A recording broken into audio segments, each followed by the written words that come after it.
In Trouble, a short story written by Anton Chekhov. 안톤 체호프가 쓴 단편 소설. Read to you in both Korean and English. Remember, if the reading is too slow or too fast, you can always adjust the reading speed. Now, please enjoy the story. Pyotr Semyonich, the bank manager, together with the bookkeeper, his assistant, and 2 members of the board, were taken in the night to prison. 피오트르 세르비치 은행장, 그리고 회계원, 그의 조수, 그리고 이사회의 2명의 구성원은 밤에 감옥으로 끌려갔다.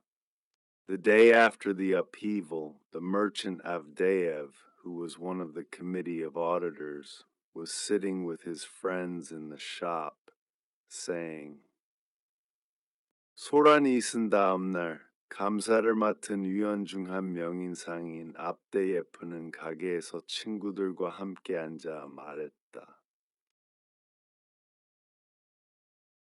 So it is God's will, it seems. There is no escaping your fate. Here today we are eating caviar, and tomorrow, for aught we know, it will be prison, beggary, or maybe death. Anything may happen. Take Pyotr Semyonich, for instance. 이것은 하나님의 뜻인 것 같다. 운명에서 벗어날 수는 없다. 오늘은 캐비어를 먹고 있지만 내일은 감옥에 가거나 거지가 되거나 아니면 죽을지도 모른다. 무슨 일이든 일어날 수 있다. 피오트르 세리치를 예로 들어보라. He spoke, screwing up his drunken eyes, while his friends went on drinking, eating caviar, and listening. 그는 술 취한 눈을 찡그리며 말했고 그의 친구들은 계속 술을 마시고 캐비어를 먹으며 들었다.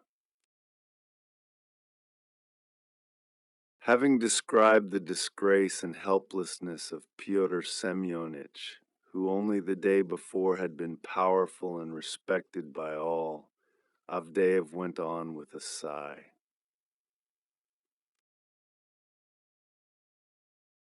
전날만 해도 힘이 있고 모두에게 존경받던 피오트르 세두이 치의 수치와 무력함을 묘사한 후 압데예프는 한숨을 쉬며 계속 말했다. The tears of the mouse come back to the cat. Serve them right, the scoundrels. They could steal the rooks, so let them answer for it. 쥐의 눈물이 고양이에게 돌아온다. 잘도 됐군 악당들. 그들은 훔칠 수 있었으니 이제 그 대가를 치르게 하라. You'd better look out, Ivan Danilich, that you don't catch it too, one of his friends observed. 너도 조심하는 게 좋을 거야. 이반 다닐리치, 너도 걸릴지 몰라. 그의 친구 중 한 명이 말했다. What has it to do with me? 그게 나랑 무슨 상관이야? Why, they were stealing, and what were you auditors thinking about? I'll be bound you signed the audit.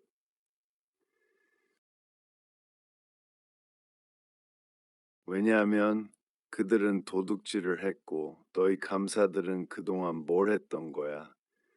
틀림없이 너도 그 감사를 서명했을 거야. It's all very well to talk, laughed Avdeyev. Signed it indeed. They used to bring the accounts to my shop and I signed them. As though I understood.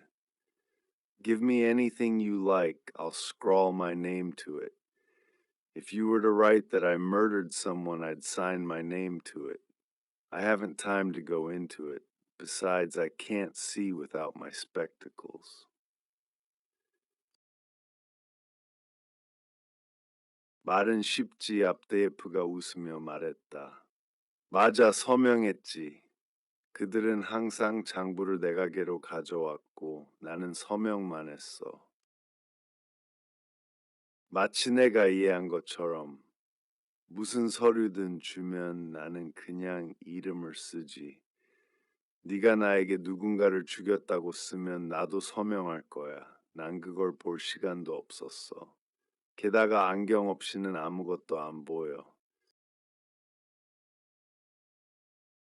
After discussing the failure of the bank and the fate of Pyotr Semyonich, Avdeyev and his friends went to eat pie at the house of a friend whose wife was celebrating her name day. 은행의 실패와 피오트르 세노 이치의 운명에 대해 논의한 후 압데예프와 그의 친구들은 아내의 이름날을 기념하는 친구의 집으로 파이를 먹으러 갔다. At the name day party, everyone was discussing the bank failure. 이름날 파티에서 모두가 은행 파산에 대해 이야기하고 있었다. Avdeyev was more excited than anyone and declared that he had long foreseen the crash and knew 2 years before that things were not quite right at the bank. 압데예프는 누구보다도 흥분했고 오랫동안 은행의 붕괴를 예견했으며 2년 전부터 은행에 문제가 있다는 것을 알고 있었다고 선언했다. While they were eating pie, he described a dozen illegal operations which had come to his knowledge. 그들이 파이를 먹는 동안 그는 자신이 알게 된 수십 가지의 불법 행위를 설명했다. If you knew, why did you not give information? Asked an officer who was present. 네가 알았다면 왜 정보를 제공하지 않았느냐? 그 자리에 있던 한 장교가 물었다. I wasn't the only one. The whole town knew of it, laughed Avdeyev. Besides, I haven't the time to hang about the law courts. Damn them! 나만 알았던 건 아니야. 온 마을이 그걸 알고 있었어. 압데예프가 웃었다. 게다가 나는 법정에 끌려다닐 시간도 없어, 제길. He had a nap after the pie, and then had dinner, then had another nap, then went to the evening service at the church of which he was a warden. After the service, he went back to the name day party and played preference till midnight.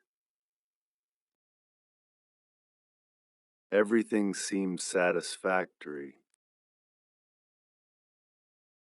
모든 것이 만족스러워 보였다. But when Avdeyev hurried home after midnight, the cook, who opened the door to him, looked pale and was trembling so violently that she could not utter a word.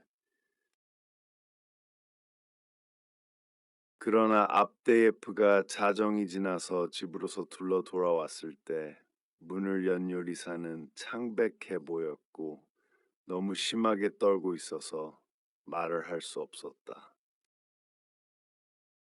His wife, Elizaveta Trofimovna, a flabby, overfed woman with her gray hair hanging loose, was sitting on the sofa in the drawing room, quivering all over and vacantly rolling her eyes as though she were drunk. 그의 아내 엘리자베타 트로피모브나는 축 늘어진 살찐 여인이었고 헝클어진 회색 머리를 늘어뜨린 채 응접실 소파에 앉아 온 몸을 떨면서 마치 술에 취한 사람처럼 멍하게 눈을 굴리고 있었다. Her elder son, Vasily, a high school boy, pale too and extremely agitated, was fussing round her with a glass of water. 그녀의 큰아들 바실리, 고등학생인 그는 역시 창백하고 매우 흥분한 상태로 물 한 잔을 들고 그녀 주위를 돌아다니고 있었다. What's the matter?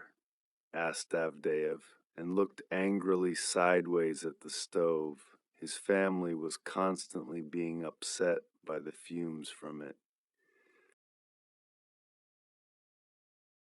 무슨 일이야? 압데예프가 물으며 화가 난 눈길로 난로를 곁눈질했다. 그의 가족은 항상 난로에서 나오는 연기 때문에 고통을 받았다. The examining magistrate has just been with the police, answered Vasily. They've made a search. 수사판사가 방금 경찰과 함께 다녀갔어요. 바실리가 대답했다. 그들이 집을 수색했어요. Avdeyev looked round him.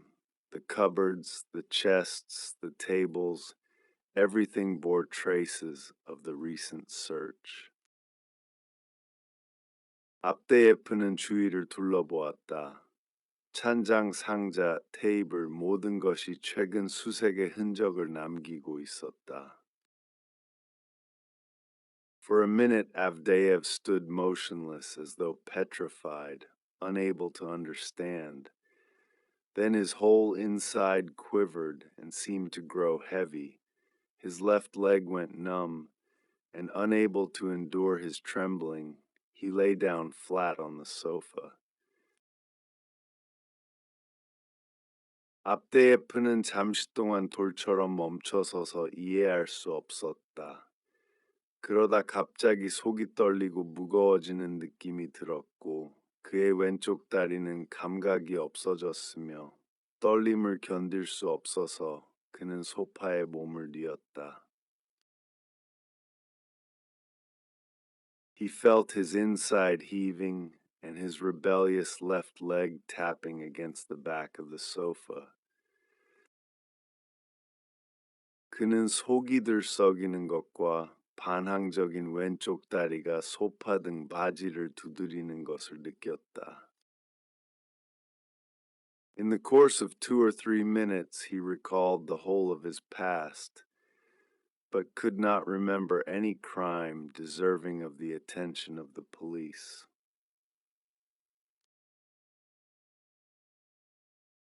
23분 동안 그는 자신의 과거를 모두 떠올렸지만 경찰의 관심을 받을 만한 범죄는 기억나지 않았다. It's all nonsense, he said, getting up. They must have slandered me. Tomorrow I must lodge a complaint of their having dared to do such a thing. Next morning, after a sleepless night, Avdeyev, as usual, went to his shop. 잠을 이루지 못한 밤이 지나고 다음 날 아침 압데예프는 평소처럼 자신의 가게로 갔다. His customers brought him the news that during the night the public prosecutor had sent the deputy manager and the head clerk to prison as well. 그의 손님들은 밤새 검사가 부지점장과 수석 서기까지 감옥에 보냈다는 소식을 전했다. This news did not disturb Avdeyev. 이 소식은 압데예프를 동요시키지 않았다. He was convinced that he had been slandered, and that if he were to lodge a complaint today, the examining magistrate would get into trouble for the search of the night before.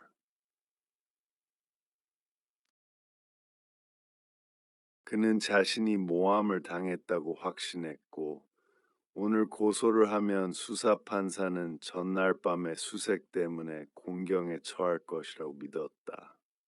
Between 9 and 10 o'clock, he hurried to the town hall to see the secretary, who was the only educated man in the town council. 9시에서 10시 사이에 그는 시청으로서 둘러가서 시의회에서 유일하게 교육받은 인물 임비서를 만났다. Vladimir Stepanich, what's this new fashion? He said, bending down to the secretary's ear. 블라디미르 스테파니치, 이게 무슨 새로운 유행이야?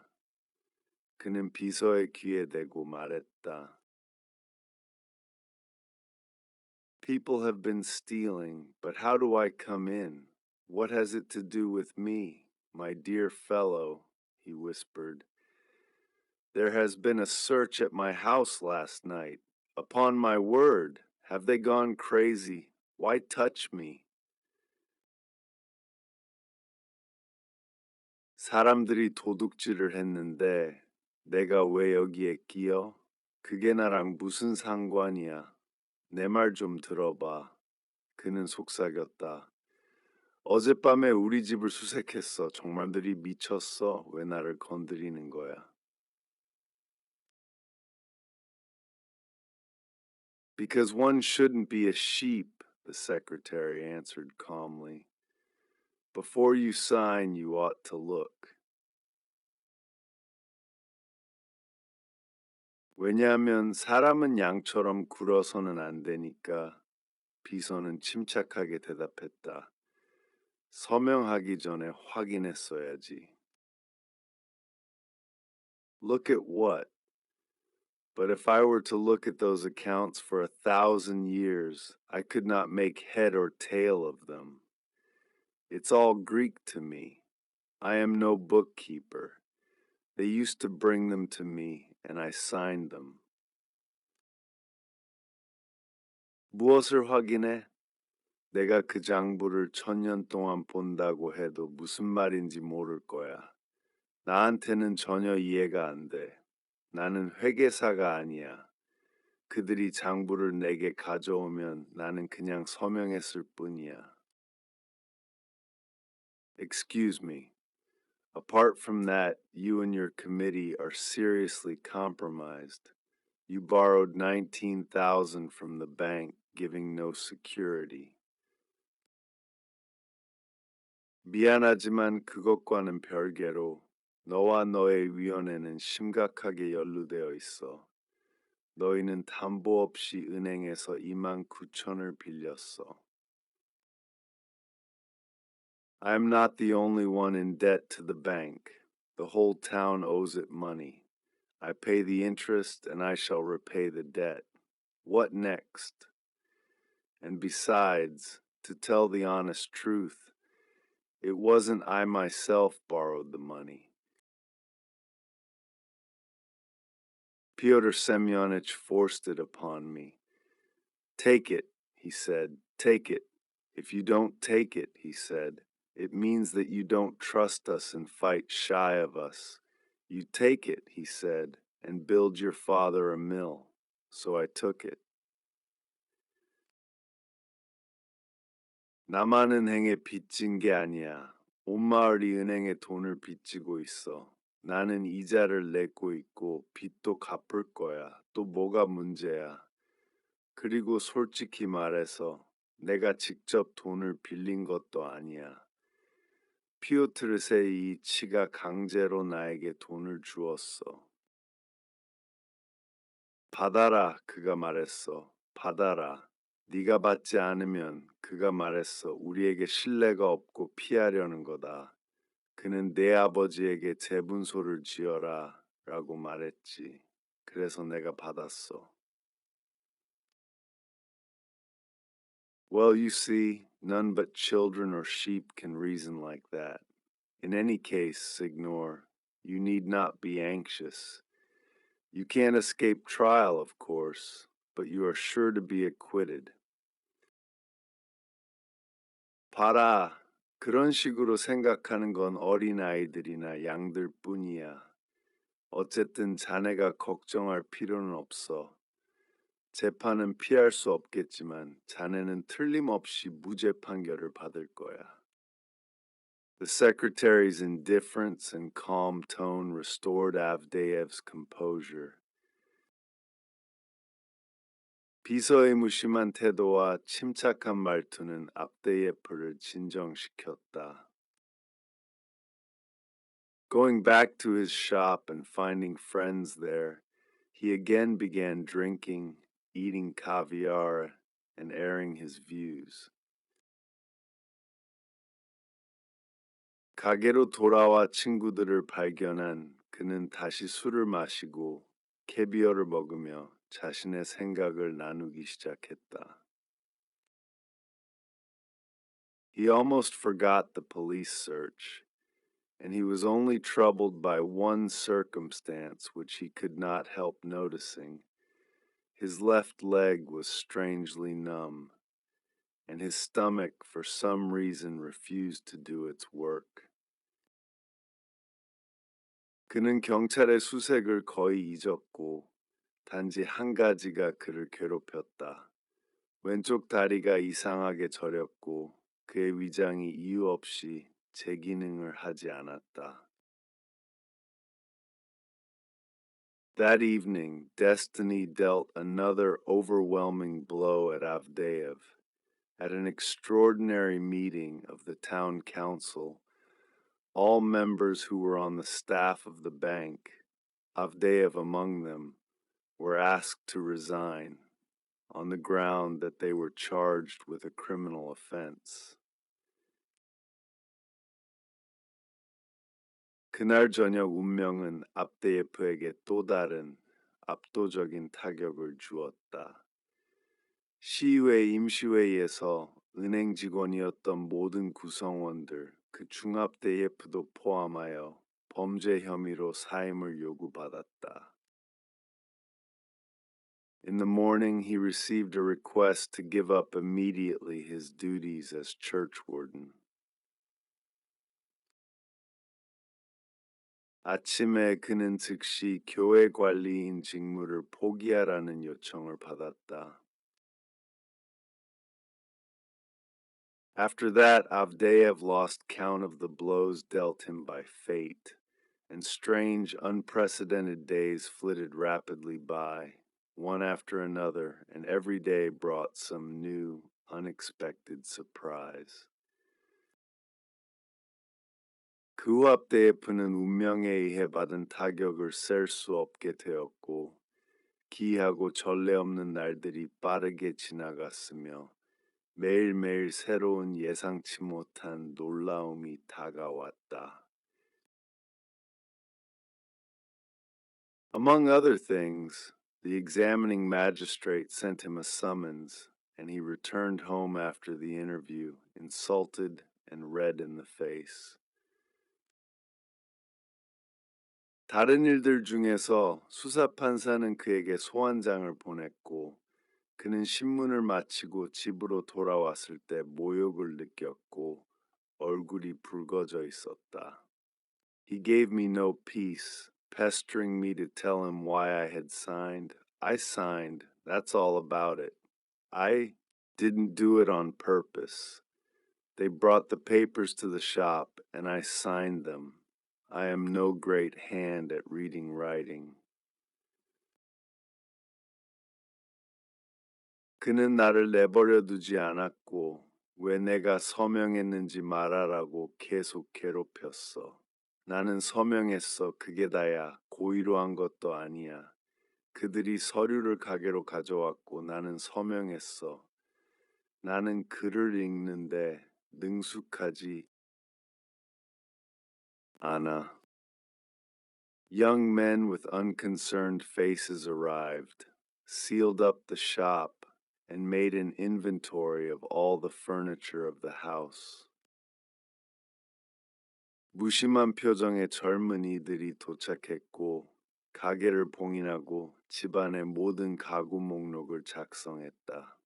Suspecting some intrigue behind this, and as before, unconscious of any wrongdoing, Avdeyev in his mortification ran from one government office to another lodging complaints. 이 뒤에 어떤 음모가 있다고 의심하면서도 이전과 마찬가지로 자신이 잘못한 것이 없다고 여긴 압대, 예프는 억울함을 참지 못하고 정부기관을 여기저기 찾아다니며 항의했다. He spent hours together in waiting rooms, composed long petitions, shed tears, swore. 그는 대기실에서 몇 시간을 보내며 긴 탄원서를 작성했고 눈물을 흘리며 맹세했다. To his complaints, the public prosecutor and the examining magistrate made the indifferent and rational reply, "Come to us when you are summoned. We have not time to attend to you now."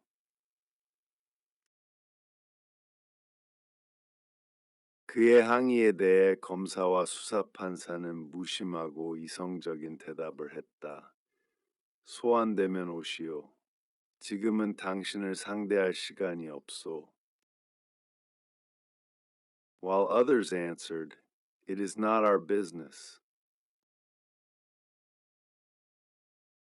다른 사람들은 그건 우리 일이 아닙니다라고 대답했다. The secretary, an educated man who Avdeyev thought might have helped him, merely shrugged his shoulders and said, 압데예프가 자신을 도와줄 것이라고 생각했던 교육받은 사람인 비서는 단지 어깨를 으쓱하며 말했다. It's your own fault. You shouldn't have been a sheep. 그건 내 잘못이야. 네가 양처럼 굴어서는 안 됐어. The old man exerted himself to the utmost, but his left leg was still numb, and his digestion was getting worse and worse. 노인은 최선을 다했지만 그의 왼쪽 다리는 여전히 저려 있었고 소화 상태는 점점 더 나빠졌다. When he was weary of doing nothing and was getting poorer and poorer, he made up his mind to go to his father's mill or to his brother and begin dealing in corn. 아무것도 하지 못하는데 지치고 점점 더 가난해지자 그는 아버지의 재분소나 형에게 가서 곡물을 거래하기로 마음먹었다. His family went to his father's and he was left alone.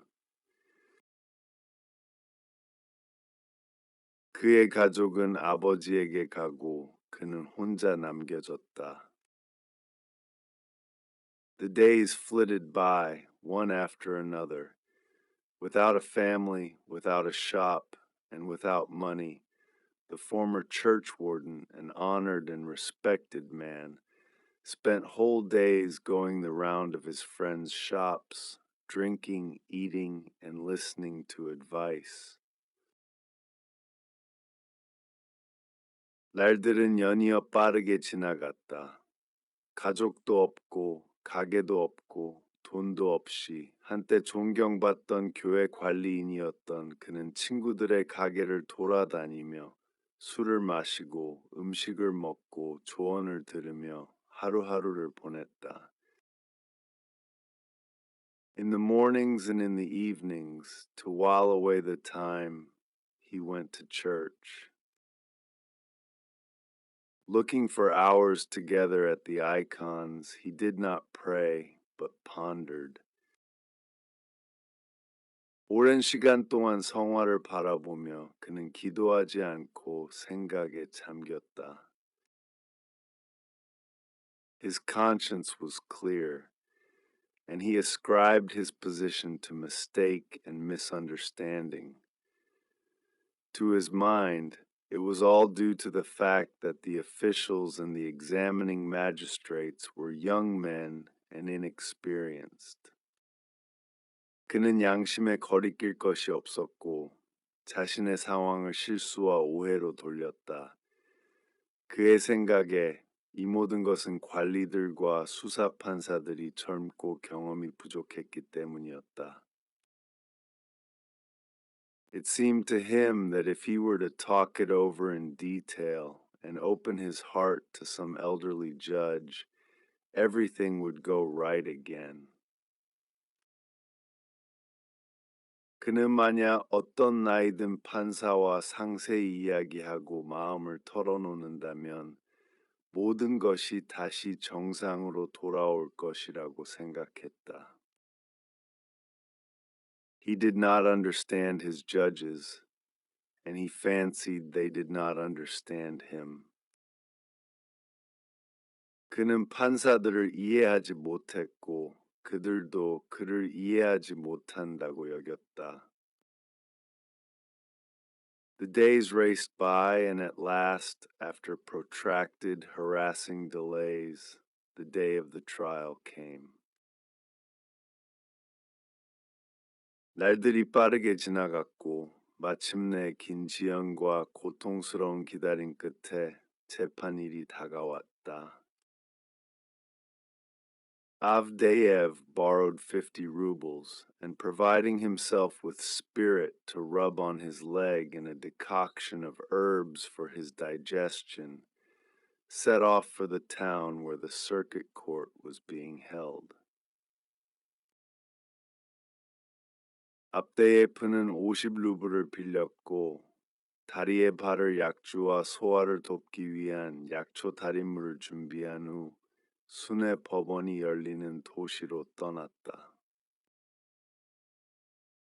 The trial lasted for 10 days. 재판은 10일 동안 지속되었다.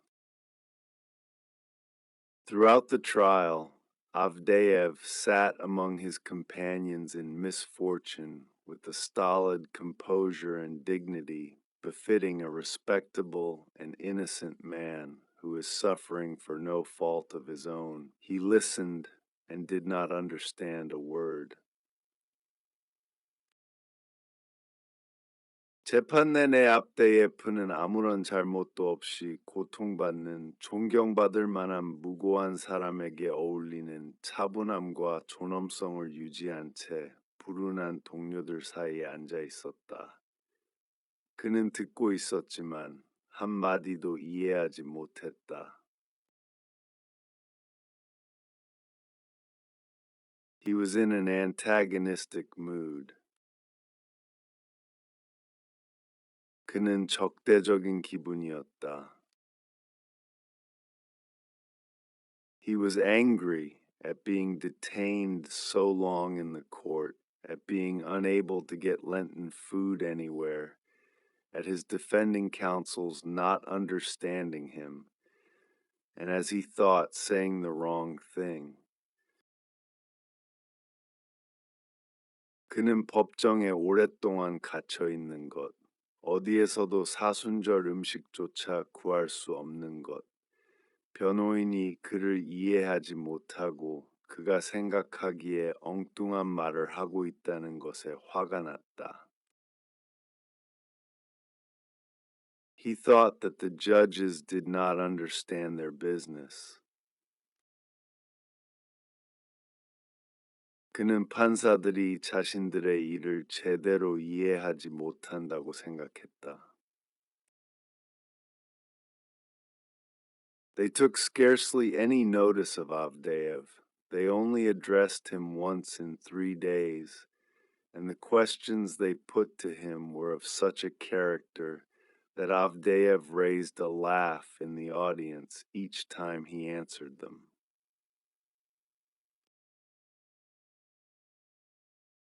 When he tried to speak of the expenses he had incurred, of his losses, and of his meaning to claim his costs from the court, his counsel turned round and made an incomprehensible grimace. The public laughed, and the judge announced sternly that that had nothing to do with the case. 그가 자신이 겪은 비용, 손실, 그리고 법정에서 그 비용을 청구할 뜻을 말하려 했을 때 변호인은 돌아서서 이해할 수 없는 표정을 지었고 청중들은 웃었으며 판사는 그것이 사건과는 무관하다고 엄하게 말했다. The last words that he was allowed to say were not what his counsel had instructed him to say, but something quite different, which raised a laugh again. 그가 허락받은 마지막 발언은 변호인이 그에게 말하라고 지시한 것이 아니었고 전혀 다른 것이었으며 그것도 다시 웃음을 자아냈다. During the terrible hour when the jury were consulting in their room, he sat angrily in the refreshment bar, not thinking about the jury at all. 배심원들이 방에서 논의하는 그 끔찍한 시간 동안 그는 휴게실에 앉아 화가 나 있었으며 배심원에 대해 전혀 생각하지 않았다. He did not understand why they were so long deliberating when everything was so clear and what they wanted of him. 그는 왜 모든 것이 그렇게 분명한데도 그들이 오랫동안 숙고하고 있는지, 그들이 자신에게 무엇을 원하는지 이해하지 못했다. Getting hungry, he asked the waiter to give him some cheap Lenten dish. 배가 고파진 그는 웨이터에게 싼 사순절 음식을 달라고 요청했다. For 40 kopecks, they gave him some cold fish and carrots. 40코펙을 주고 그는 차가운 생선과 당근을 받았다. He ate it and felt at once as though the fish were heaving in a chilly lump in his stomach. It was followed by flatulence, heartburn, and pain.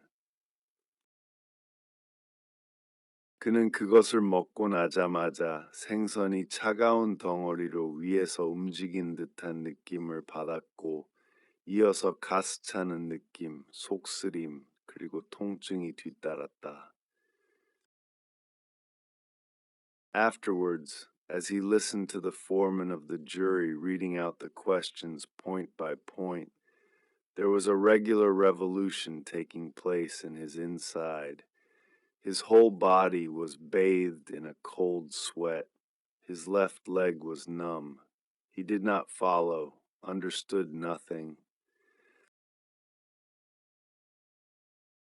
and suffered unbearably at not being able to sit or lie down while the foreman was reading.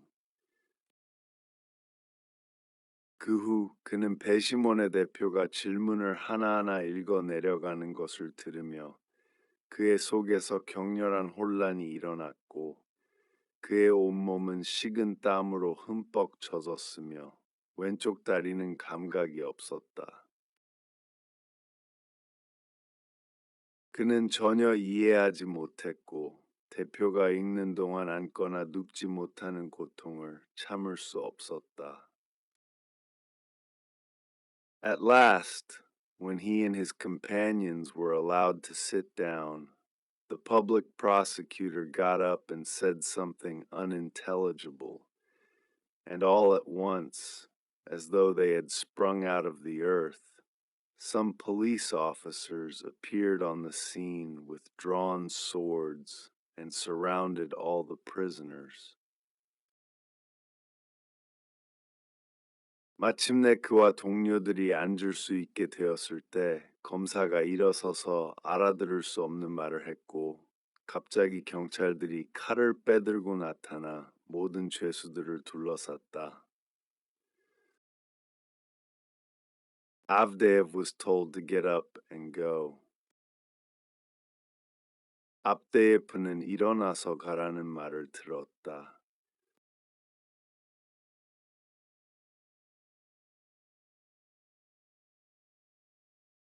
Now he understood that he was found guilty and in charge of the police, but he was not frightened nor amazed. Such a turmoil was going on in his stomach that he could not think about his guards. 그제서야 그는 자신이 유죄 판결을 받았고 경찰의 보호를 받게 되었다는 것을 이해했지만 두렵거나 놀라지는 않았다. 그의 속이 너무나 뒤틀려서 경호원들에 대해 생각할 수조차 없었다. So they won't let us go back to the hotel? He asked one of his companions. But I have 3 rubles and an untouched quarter of a pound of tea in my room there. 그럼 우리가 호텔로 돌아가는 건 허락하지 않는 거야? 그는 동료 중 한 명에게 물었다. 하지만 내 방에 스맘루블과 건드리지 않은 4분의 1 파운드의 차가 있어. He spent the night at the police station. All night he was aware of a loathing for fish and was thinking about the 3 rubles and the quarter of a pound of tea. 그는 경찰서에서 밤을 보냈다. 밤새도록 그는 생선에 대한 혐오감을 느꼈고 3루브과 4분의 1 파운드의 차를 생각하고 있었다. Early in the morning, when the sky was beginning to turn blue, he was told to dress and set off. 이른 아침, 하늘이 푸르게 변하기 시작할 때 그는 옷을 입고 출발하라는 말을 들었다. 2 soldiers with bayonets took him to prison. 2명의 총검을 든 병사들이 그를 감옥으로 데려갔다. Never before had the streets of the town seemed to him so long and endless. 그는 이전에 이 마을의 거리가 이렇게 길고 끄겁게 느껴진 적이 없었다. He walked not on the pavement, but in the middle of the road in the muddy, thawing snow. 그는 인도를 걷지 않고 녹기 시작한 진흙탕 눈 위를 걸었다. His inside was still at war with the fish. His left leg was numb. He had forgotten his goloshes either in the court or in the police station, and his feet felt frozen. 그의 속은 여전히 생선과 싸우고 있었고 왼쪽 다리는 저려 있었다. 그는 법정이나 경찰서에 그의 장화를 두고 왔고 발은 얼어붙은 느낌이었다. 5 days later, all the prisoners were brought before the court again to hear their sentence. 5일 후 모든 죄수들은 다시 법정으로 불려가서 형을 선고받았다. Avdeyev learnt that he was sentenced to exile in the province of Tobolsk. 압데예프는 자신이 토볼스크 지방으로 유배를 선고받았다는 것을 알게 되었다. And that did not frighten nor amaze him either. 그리고 그 사실도 그를 두렵거나 놀라게 하지 않았다. He fancied for some reason that the trial was not yet over, that there were more adjournments to come, and that the final decision had not been reached yet. 그는 재판이 아직 끝나지 않았고 더 많은 연기가 있을 것이며 최종 결정이 아직 내려지지 않았다고 막연히 생각했다. He went on in the prison expecting this final decision every day. 그는 감옥에서 매일 그 최종 결정을 기대하며 지냈다. Only 6 months later, when his wife and his son Vasily came to say goodbye to him, and when in the wasted, wretchedly dressed old woman he scarcely recognized his once fat and dignified Elizaveta Trofimovna, and when he saw his son wearing a short, shabby reefer jacket and cotton trousers instead of the high school uniform, he realized that his fate was decided and that whatever new decision there might be, his past would never come back to him. 6개월 후 그의 아내와 아들 바실리가 그에게 작별을 고하러 왔을 때 그는 한때 살찌고 품이 있었던 엘리자베타 트로피모브나를 거의 알아볼 수 없는 초라하게 옷을 입은 노파에서 그녀를 발견했고 고등학교 교복 대신 짧고 낡은 재킷과 면바지를 입은 아들을 보았을 때 그는 자신의 운명이 결정되었음을 깨달았다. 어떤 새로운 결정이 있더라도 그의 과거는 결코 돌아오지 않을 것임을 알았다. And for the first time since the trial and his imprisonment, the angry expression left his face, and he wept bitterly. 그리고 재판과 투옥 이후 처음으로 그의 얼굴에서 분노의 표정이 사라졌고 그는 쓰라리게 울었다. Thank you for listening. Have a lovely day, and we will see you next time. 들어주셔서 감사합니다. 좋은 하루 보내시고 다음에 또 뵙겠습니다.